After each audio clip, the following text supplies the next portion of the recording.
মুন্নালাল ডোমের লাশ কাটা ঘর।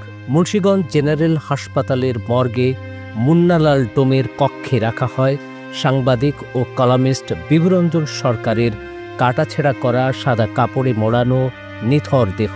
তবে তার শরীরে আঘাতের কোনো চিহ্ন পাওয়া যায়নি। লাশ কাটা ঘর থেকে বের হচ্ছে ফ্রিজিং অ্যাম্বুলেন্স। এই শীতল গাড়িতে একটি গল্প ঘুমিয়ে আছে। গল্পের নাম সাংবাদিক ও কলামিস্ট বিভুরঞ্জন সরকারের চিরবিদায়।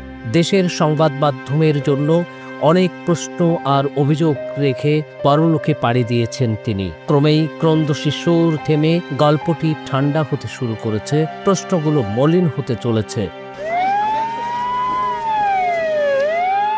ফ্রিজিং অ্যাম্বুলেন্সটি মুন্সিগঞ্জ জেনারেল হাসপাতাল থেকে 23 আগস্ট শনিবার দুপুরে ঢাকার উদ্দেশ্যে রওনা হয়। সেখানে দেখা যায় বিভুরঞ্জন সরকারের অপেক্ষমান স্বজনদের। খবর সংগ্রহে জড়ো হন স্থানীয় সাংবাদিকরা। দেখা যায় আজকের পত্রিকার স্টিকারযুক্ত একটি গাড়ি।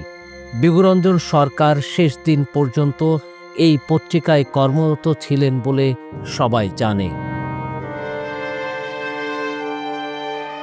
বিভুরঞ্জন সরকারের মরদেহে ময়নাতদন্তে কি পাওয়া গেল তা জানালেন এই চিকিৎসক। আমরা ঢাকায় পাঠিয়ে দিচ্ছি এবং তার চুল, দাঁত, রিবস এগুলো আমরা ঢাকায় পাঠিয়ে দিচ্ছি। এইটা এই রিপোর্টগুলো আসার পরে ফাইনাল একটা ওপিনিয়ন আমরা দিতে পারব। আপনারা কি প্রাথমিকভাবে কোনো ধরনের কোনো এক্সটার্নাল ইনজুর? হ্যাঁ, এক্সটার্নাল কোনো আঘাতের চিহ্ন নাই। ভিতরে যেটা লাংসের যে অবস্থা দেখলাম বেলুনেটেড, মানে ড্রাউনিংয়ের যেসব সাইন সিম্পটম ওটাই আমরা পেয়েছি। মুন্সিগঞ্জের সাংবাদিকরা বিভুরঞ্জনের কফিনে শ্রদ্ধার্ঘ্য অর্পণ করেন। 22 আগস্ট মুন্সিগঞ্জে মেঘনা নদীতে পাওয়া যায় সাংবাদিক বিভুরঞ্জনের ভাসমান দেহ।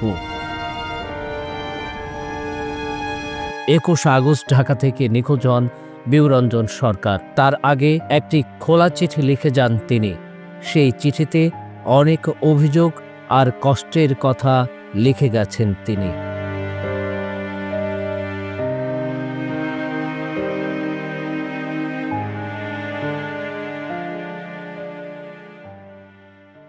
ওয়ালটন এখন দেশের সীমানা পেরিয়ে পৌঁছে গিয়েছে 50টিরও বেশি দেশে।